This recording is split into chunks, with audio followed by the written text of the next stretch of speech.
Good morning, students. In DSE 304 we were discussing academic writing, which is the title of our paper. Academic writing के कुछ एक parts हम लोगों ने कर लिए थे, and some of the parts still we were doing third unit of the same, because in second unit some of the parts they are related to your grammar section, which we will discuss later on. So in process of academic writing we have already done what is academic writing, and it's in details. It's 4 stages like pre-drafting, drafting, revising, and then final drafting, editing stage we have done. Then we did the process of pre-drafting and editing. Each and everything we have already done in detail. So we'll today what will we discuss about brainstorming. What actually is brainstorming? In general when we use it is like process for generating new ideas. तो नए ideas को generate करने का जो process है that is called brainstorming. It is an informal way when an idea comes to our mind, how do we change it, that is called brainstorming. उसके ऊपर work करके हम उसको बेटर वे में कैसे प्रेजेंट करते हैं. It is if we need to go for it with open mind and spirit of non judgement. 2 चीज़ें हम लोगों के लिए बहुत ज़्यादा इंपॉर्टेंट है.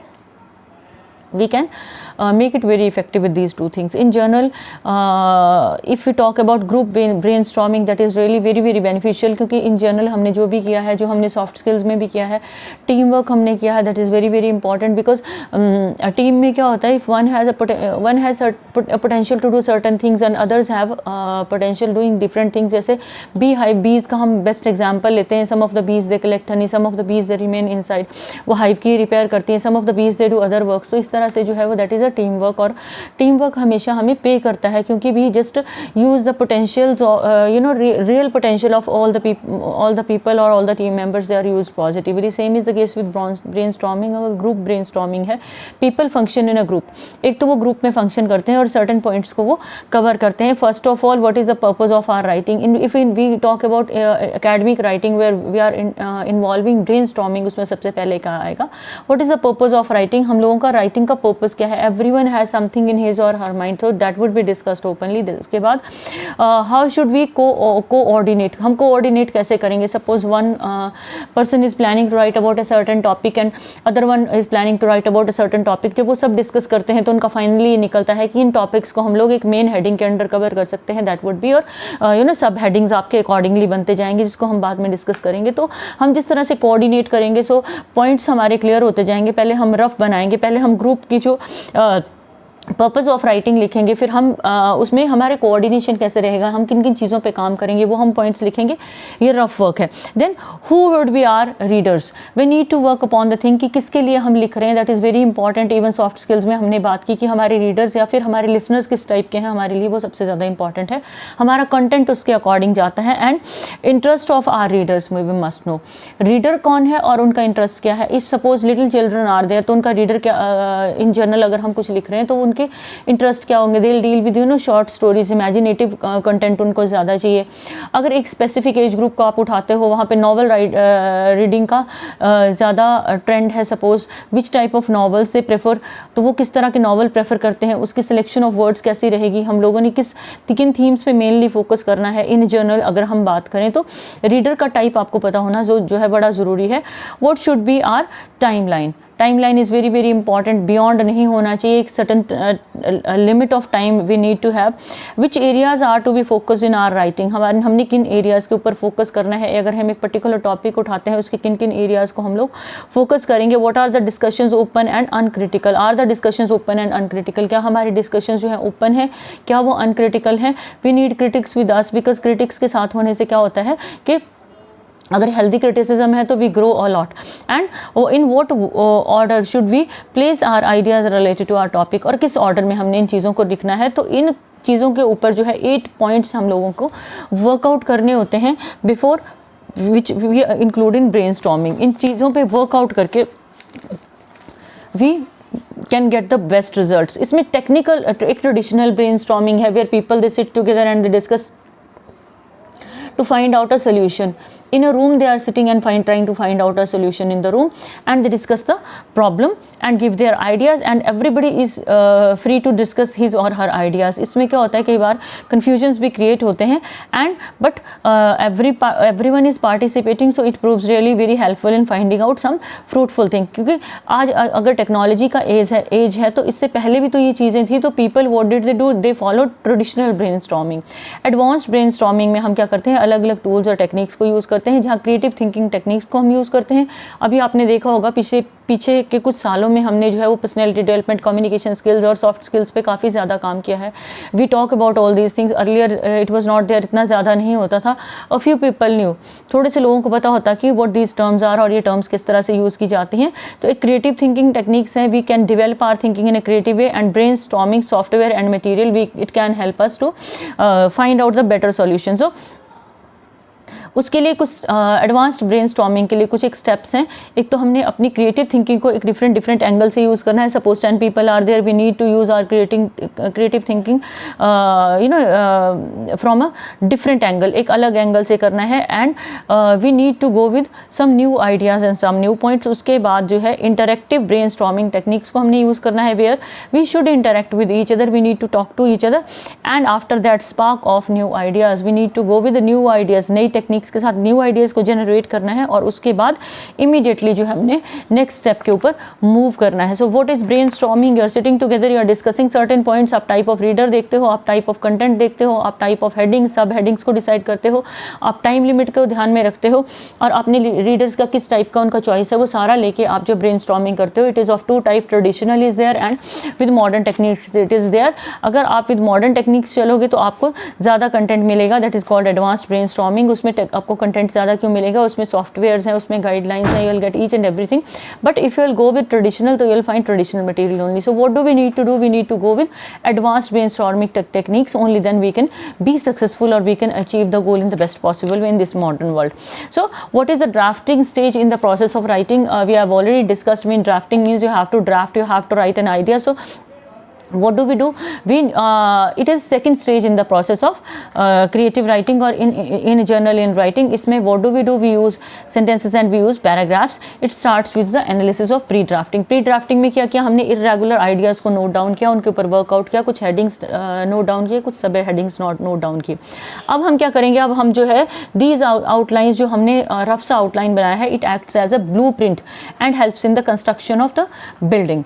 Building की construction में help करता है. हमने जैसे रॉ मटेरियल इकट्ठा कर लिया, अब हमने बिल्डिंग को कंस्ट्रक्ट करना है. Your headings as you know well, we have discussed many times in our class. हमने क्या डिस्कस किया है कि what a paragraph is about, किस बारे में हम पैराग्राफ लिख रहे हैं. उसकी जो फर्स्ट लाइन है it should be very arresting, title should be very arresting. सारे का सारा टाइटल आपका फुली कैपिटल में होना चाहिए. और जो आपकी फर्स्ट लाइन है, heading is a short phrase which is used to tell us what is the paragraph about. अब पैराग्राफ किस बारे में है तो वो हेडिंग हमें वो बताता है. तो जनरली जो है वो हम लोगों का सेंटर पॉइंट रहता है जिसके चारों तरफ हमारा पैराग्राफ जो है घूमता है. और उसके बाद क्या है, we need to go for when we are trying to find out a suitable heading, then what do we do. Writer should keep in mind that it should not be too long. लंबा ज़्यादा नहीं होना चाहिए. While you are writing आपने इसको capital में लिखना है. अगर आप फुली कैपिटल में नहीं ले जाते हो तो यू मस्ट नो कि आर्टिकल, कनेक्टर या फिर आपकी जो प्रेपोजिशन है वो शॉर्ट में आएगी, रेस्ट ऑफ द वर्ड्स वो आपके फर्स्ट वर्ड जो है वो कैपिटल में ही रहेगा. And you will avoid choosing long sentences and you know it should be very arresting, it should be very attractive. जैसे ही कोई हेडिंग पढ़ता है उसे ही पता लग जाना चाहिए कि what is the content there. और आपका जो है हेडिंग आपका वेल स्ट्रक्चर्ड होगा, अगर टू द पॉइंट होगा तो it will help in the development of real idea जिसके लिए आप काम कर रहे हो. उसके हेडिंग के बाद आते हैं आपके सब हेडिंग्स. जैसे आप मेन क्वेश्चन करते हो ना, फर्स्ट क्वेश्चन इज देयर, उसके अंडर क्या होता है, ABCD करके पार्ट्स दिए होते हैं, दीज आर कॉल्ड सब हेडिंग्स. तो उसमें क्या है, आपको वेल स्ट्रक्चर्ड सब हेडिंग्स बनाने हैं. अब सब हेडिंग्स में भी आपके सीक्वेंस चलता है. You shouldn't violate that very sequence and you should do your best. किस लिए, you shouldn't give reader any chance to escape the things, कि कैसा रीडर को बिल्कुल चांस नहीं देना है कि he should wear away from the main idea, वो मेन आइडिया से भटक जाए। आपके जो सब हेडिंग है they should be associated with the main heading. One thing, your main heading की तरह आपका जो सब हेडिंग है they should be very catchy and attractive होना चाहिए, वो टू द पॉइंट होना चाहिए। After that development of that idea, whatsoever idea is in your mind which is moving around सब हेडिंग एंड हेडिंग, उसको अपने कलेक्टिव जो है वो प्रेजेंट करना है। फॉर्मेट ऑफ राइटिंग जो है आपका, it starts with developing with the body of the argument. एक कोई टॉपिक लिया गया है, उसकी बॉडी को आपने ग्रो करना है, डेवलप करना है। Writer should develop the main idea, organized it in notes, फिर उन नोट्स को सीक्वेंस में ले जाके करना है। And writing should B cohesive, it should be like 1 2 3 4 5 6 7 8 9 10, it shouldn't be 10 then 2 then 3 4 then 1, no, it should be in proper sequence आपका। Then you'll have to use traditional words and phrases. You should avoid repetition and you should avoid repeating the same phrase or word again and again. After that it should not be expected to be the final draft। जो first draft आपका बनता है, first draft जो है आपका pre drafting के बाद, वो फाइनल ड्राफ्ट नहीं हो सकता है, बिकॉज उसमें क्या है, उसमें आप लोगों ने एक रफ वर्क किया है। You have to finalize. जैसे सपोज हम कुछ लिख रहे हैं तो we need to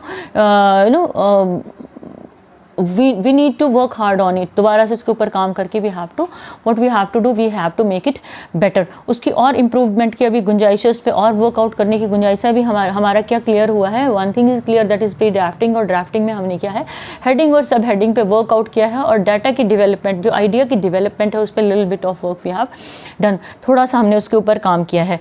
and headings and sub headings we have already discussed in detail. तो इसका आपको शॉर्ट और लेंथी क्वेश्चन बोथ वेज आ सकता है। आपने हेडिंग में क्या करना है, जो मेन चीज़ें हैं, आपने लॉन्ग सेंटेंसेस को अवॉइड करना है, और आपका जो main content of the piece of writing should be reflected. उसके बाद जो है आपका हेडिंग कैपिटल लेटर से शुरू होगा। यू मस्ट नो कि कहाँ पे अपने स्मॉल लेटर्स को इंट्रोड्यूस करना है और कहाँ पे अपने कैपिटल्स को लेके जाना है। And it should be very attractive. Attractive means it should be arresting somewhere. Arresting means कि जो आपका पैराग्राफ है उससे रिलेटेड ये होना चाहिए। उसके बाद है process of last stage of the process of drafting की जो लास्ट स्टेज है, व्हाट इज इट। जब हमने सारी इंफॉर्मेशन कलेक्ट कर ली है, we have data and the setting of format of writing we know, then what do we know, writer must give an introduction to his work. Introduction का क्या मतलब होता है, the body, the face means कि whatsoever is in mind it should be revealed. जो आपके content सारा आएगा उस वर्क में, वो उसके बारे में इन जनरल आपकी इंट्रोडक्शन होनी चाहिए। जैसे कि हमने प्लेज में किया है, शेक्सपियरियन प्ले में किया है, तो फर्स्ट एक्ट का फर्स्ट सीन क्या करता है, हमें each and everything about characters is revealed, same is the introductory part. जो इंट्रोडक्टरी पार्ट होता है it should reveal each and everything about the paragraph की किस बारे में है, मेन जो चीज़ है उसको पिन पॉइंट करना बहुत ज़्यादा ज़रूरी है उसमें। And at times it starts with very very attractive और क्रिएटिव कोटेशन के साथ वो शुरू होता है। Then what do we need to do, we need to organize the main points whatsoever we have written। then proper division of paragraph is very important कि आपने divide करना है पैराग्राफ्स को, किन किन मेन हेडिंग्स को आपने, एक मेन हेडिंग उठाओगे, आप सब हेडिंग उठाओगे, उसकी पैराग्राफिंग करोगे, पैराग्राफिंग भी सीक्वेंस में आपकी चलेगी। So you need unity. Unity is very very important. Even whatsoever you are writing, उसमें यूनिटी होना बहुत ज़रूरी है। अगर आपके थॉट्स कहीं ब्रेक होते हैं या रीडर को ब्रेक फील होता है कहीं पे कि कंटेंट ब्रेक हुआ है, तो इंटरेस्ट जो है वो लूज़ हो जाएगा रीडर का, वो अपना इंटरेस्ट खो देगा। सो if each paragraph must deal with one topic और वन आइडिया। सपोज आप किसी चीज़ के बारे में लिख रहे हो, आपके छोटे छोटे जो पैराग्राफ्स हैं जो आपके, तो वो आपके छोटे पैराग्राफ किसी आइडिया, एक आइडिया लिया, दूसरा आइडिया लिया, उससे डील करने चाहिए। ये नहीं है कि फर्स्ट पैराग्राफ के आइडिया को आप सेकंड में ले जाके मिक्स कर रहे हो, सेकंड वाले को आप फोर्थ में ले जा रहे हो। फर्स्ट पैराग्राफ शुरू किया, उसके आइडिया को वहीं पर कंडेंस किया, सेकेंड शुरू किया, उसके आइडिया को वहीं पर कंडेंस किया। इस तरह से भी just work on the principle of unity. Then idea should be presented step by step in such a manner that there should be thematic relationship. उनका थीम इंटर रिलेटेड रहना चाहिए, as I have discussed earlier कि inter related रहना चाहिए। जैसे आपकी rosary होती है, बीड्स का जो बीड्स की एक माला बनती है, तो उसमें क्या है, वो इंटर रिलेटेड होते हैं, थ्रेड इज देयर। तो जो सेंट्रल थॉट है, जो आपका मेन टाइटल है, वो आपका सेंट्रल थॉट है, उसके आसपास ही चीज़ें रहनी चाहिए। And they should also show the relation with the main paragraph. जो छोटे पैराग्राफ्स हैं उनका मेन हेडिंग के साथ जो है आपका वो कनेक्शन रहना चाहिए, और पैराग्राफ का मेन आइडिया कहीं पर भी वॉयलेट नहीं होना चाहिए। चाहिए। और लास्ट पार्ट जो है कंक्लूजन, 3 पार्ट्स में हम डिवाइड करते हैं पैराग्राफ को, 1 is introduction, second 1 is middle part and last 1 is conclusion. It is compared with the human body, face, middle part and conclusion. Your introduction and main part both are, your introduction and conclusion, these 2 things are very very important. Main part में आपको एक ध्यान रखना है कि आपका sequence ना टूटे, और कंक्लूजन में it should be arresting, it should be attractive, it should be it should be appealing. उसी तरह से बिगिनिंग भी आपकी अपीलिंग होनी चाहिए। And if we talk about revision stage of the process of academic writing, तो what would we do? Revision stage क्या होता है? रिवीजन स्टेज ये है कि जब हमारा काम हो चुका है, what will we do? We'll just revise it. No, revision क्यों करेंगे हम? We'll try to find out punctuation mistakes, we'll trying to find out grammatical errors, we'll try to find out your sentence construction के जितने भी errors हैं उनको हम find out करेंगे, उन गलतियों को फाइंड आउट करेंगे। और इस चीज़ को एक चीज़ को और ध्यान में रखेंगे कि if something new is coming to our mind, क्योंकि जितनी बार हम रीड करते हैं, आपने एक चीज़ देखा होगा कि आप एक पैराग्राफ लिख रहे हो, उसको रीड कर रहे हो, हर बार कुछ नई चीज़ ऐड होती जाती है। तो उस तरह से अगर आप एकेडमिक राइटिंग में यू आर राइटिंग समथिंग, आपका न्यू आइडिया कोई आता है, जनरेट होता है, उसको आपने उस पॉइंट के अकॉर्डिंग ऐड करना है जहाँ वो ऐड होगा। तो चेंजेस में आप क्या करोगे? You can change structure of the sentence, you can change your word and word choice, and you can change your grammar. Grammatical errors को इंप्रूव करना है, वर्ड स्ट्रक्चर को और सेंटेंस स्ट्रक्चर को चेंज करना है, कुछ नए वर्ड्स को if you want to add, you can add. तो वो क्या होगा? इफ़ इम्प्रूवमेंट हम लोग उसको देते हैं, तो it would be easy for the reader to go through और understand the content.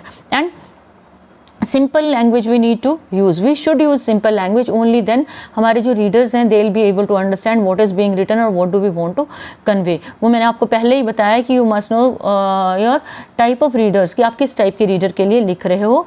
If we use long sentences, what would be the consequence? तो अब हमें क्या करना है, हम लोगों को जब री राइटिंग वाला स्टेज, हमारा रिवीजन का स्टेज आएगा, तो हमें उन लॉन्ग सेंटेंस को ब्रेक करके अंडरस्टैंडेबल सेंटेंसेस में उनको चेंज करना है। Second one is correction. Correction is related to any type of error, चाहे वो ग्रामेटिकल हैं, स्पेलिंग के हैं, सेंटेंस कंस्ट्रक्शन के हैं, उन मिस्टेक्स को हमने अमेंड करना है, रिमूव करना है, इम्प्रूव करना है और अपनी कंस्ट्रक्शन को बेटर बनाना है। उसके बाद rewriting is review and revision of the final draft, जहाँ पे हम लोग क्या करेंगे, will note down our thoughts and ideas on a paper, और उनको आइडियाज़ को नोट डाउन करके जो फाइनल ड्राफ्ट है उसमें हम लोग उस चीज़ को ऐड करेंगे। कैसे ऐड करेंगे? पहले आइडियाज़ को कलेक्ट कर लेंगे, उनके ऊपर वर्कआउट करेंगे, फिर हम फाइनल ड्राफ्ट में उस चीज़ को ऐड करेंगे। So this was all about your process of how to write. Like brainstorming का हमने कवर किया, उसके बाद री राइटिंग का कवर किया, उसके बाद हमने ड्राफ्टिंग का कवर किया, उसके बाद हमने एडिटिंग का कवर किया, और उसके बाद हमने revising stage in the process of academic writing को कवर किया। So you will go through these headings only. Grammar portion of your second unit is still there, will go through it later on. So good day.